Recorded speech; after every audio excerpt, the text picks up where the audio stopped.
ओम साईं राम। आज का साईं वचन बाबा कह रहे हैं, मेरे बच्चे, भक्ति इतनी सहज नहीं जितना कि लोग समझते हैं। भक्ति के लिए हमें अपने जीवन में सभी दुख कठिनाइयों का सामना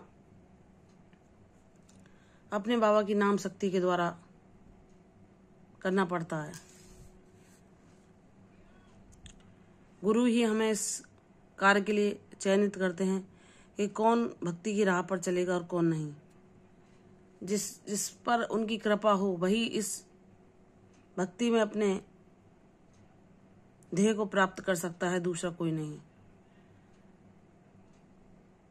हम अपने जीवन में जो कुछ भी पाते हैं वह हमारे कर्म फल ही होते हैं।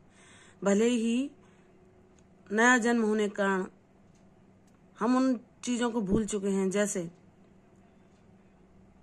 कोई बच्चा बॉल को आसमान में उछालता है और फिर जब वह वापस आती है लौटकर तो वह उसके हाथों में आती है। वैसे ही जब हम इस कर्म रूपी बॉल को उछालते हैं और उछालने के बाद हम ये चोला बदल लेते हैं, मतलब दूसरा जन्म धारण कर लेते हैं, दूसरा शरीर पा लेते हैं, तो हमने जो कर्म किए, जो बॉल रूपी कर्म हमने इस ब्रह्मांड में दिए, जब हम नया शरीर धारण करके, नए वस्त्र धारण करके दूसरे शरीर में आए, तो वही कर्म रूपी बॉल हमारे पास जब वापस आती है तो हम जान नहीं पाते, क्योंकि नया शरीर धारण करने पर जो हमारी पुनर्जन्म की स्मृतियां होती हैं वह अदृश्य हो जाती हैं। वह इसलिए होता है कि हम मोह में ना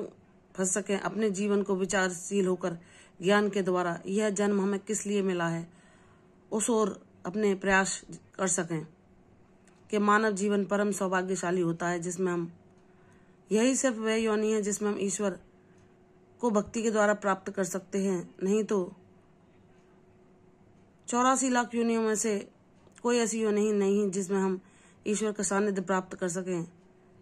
अगर हम और किसी योनि में होते हैं, हमें पिछला जन्म का तनिक सा भी स्मरण होता है तो हम प्रयास तो कर सकते हैं कि ईश्वर से जुड़े रहें, लेकिन मुक्ति और मोक्ष हम मानव जीवन में ज्ञान के द्वारा ही प्राप्त कर पाते हैं। देवता भी इस मानव जन्म को बहुत दुर्लभ मानते हैं, क्योंकि इसमें हम अपने ज्ञान के द्वारा मोह के पर्दे को हटाकर सच रूपी दीपक को जब देखते हैं तो जान जाते हैं कि ईश्वर के अतिरिक्त कुछ भी सच नहीं है, सिर्फ वही परम ब्रह्म परमात्मा सच है। और जब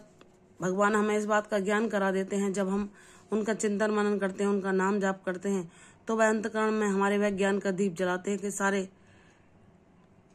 मोह रूपी अंधेरे, अज्ञान रूपी अंधेरे नष्ट हो जाते हैं और सब कुछ जैसे दिन के सूर्य के प्रकाश में हमें सब कुछ साफ साफ दिखता है, वैसे ही उस ज्ञान रूपी दीपक के प्रकाश से हम सत्य को देख पाते हैं कि यह सब जगत मिथ्या है, सिर्फ ईश्वर का साथ ही सच्चा है। वही हमारा साथ इस शरीर के छूट जाने पर भी निभाते हैं, वही हमें सही गलत का फर्क सिखाते हैं, वही हमें यह बताते हैं कि हमें किन कर्मों को करना चाहिए और किन का त्याग करना चाहिए, हमें कैसा आचरण अपने जीवन में अपनाना चाहिए ताकि हम शांति को प्राप्त कर सकें, हमें वह कौन से सत्कर्म करने चाहिए जिससे हम ईश्वर का सानिध्य पा सकें, उनकी कृपा पा सकें। यह सब भक्ति में ही सुलभ हो पाता है और इसके लिए गुरु कृपा का होना अत्यंत आवश्यक है। कुछ बाबा के बच्चे जब अपने प्रारब्धों को भोग रहे होते हैं, जो उनके पिछले कर्म हैं, लेकिन उन्हें अब उनके बारे में कोई भी स्मृति नहीं, तो वे बाबा पर दोषारोपण करते हैं कि हे बाबा, आप कुछ लोगों के जीवन में तो बहुत जल्दी चमत्कार कर देते हैं, लेकिन मेरे जीवन में दुख ही दुख क्यों है, लाख पुकार करने पर भी आप मेरी क्यों नहीं सुन रहे। लेकिन वह अज्ञानी यह नहीं जानता कि बाबा तो सब कुछ सुन रहे हैं, बाबा हमारे साथ हैं तो हम परम सौभाग्यशाली हैं, क्योंकि वह शक्ति दे रहे हैं हमें उन दुखों को, उन प्रारब्धों को संग भोग कर नष्ट करने की। वह हमें सत्कर्मों का मार्ग दिखा रहे हैं। और जब हम सोचते हैं कि बाबा नहीं सुन रहे, बाबा सब कुछ सुन रहे हैं, बाबा ही हमें वह साहस प्रदान करते हैं, हौसला देते हैं कि तुम डरो मत, इन अपने प्रारब्धों को भोग कर इनसे सदा के लिए मुक्त हो जाओ, और जब तुम्हें जो जीवन मिलेगा वो परम शांति और सुकून का जीवन होगा। लेकिन लोग अपने कर्मों के लिए, अपने प्रारब्धों के लिए बाबा को ही कोसते रहते हैं और कहते हैं कि पता नहीं बाबा सुन भी रहे हैं या नहीं, हमारे जीवन में इतना क्यों बुरा हो रहा है। जो हमने किया है वह तो हमें भोगना ही पड़ता है। लेकिन अगर हमें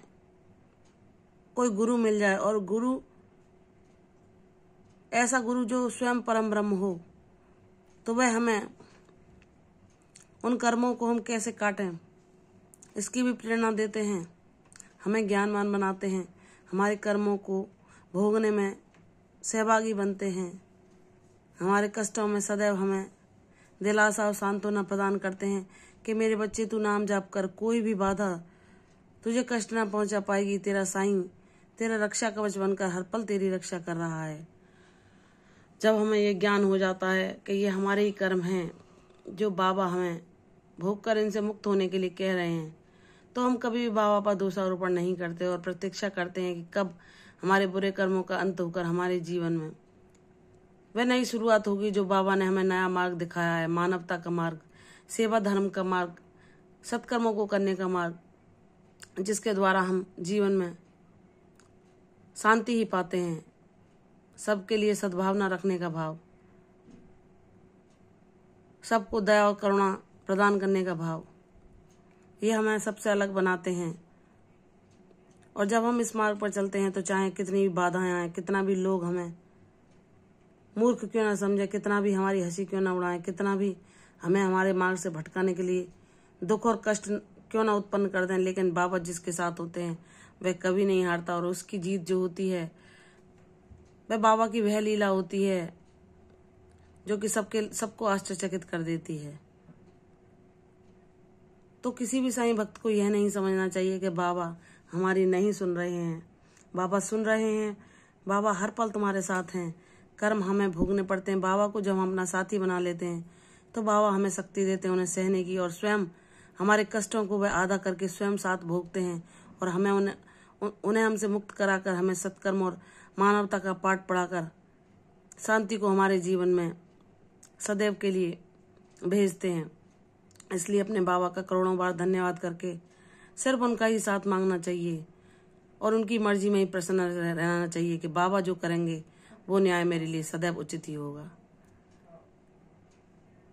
बाबा कहते हैं, मेरे बच्चे बस मुझे ही देखते रहो, तुम्हें सारे प्रश्नों का उत्तर मिल जाएगा, और तुम्हारा सौभाग्य तुम्हें गर्व करने को कहेगा कि बाबा ने जो तुम्हें तुम्हारी अपनी भक्ति के लिए चुना, उसने तुम्हारे जीवन को सफल कर दिया। पग बढ़ाते रहो, तुम्हारी प्रगति अवश्य होगी। प्रसन्न रहो, ये सच हो। कल फिर आऊंगी साईं वचन के साथ, तब तक के लिए ओम साईं राम।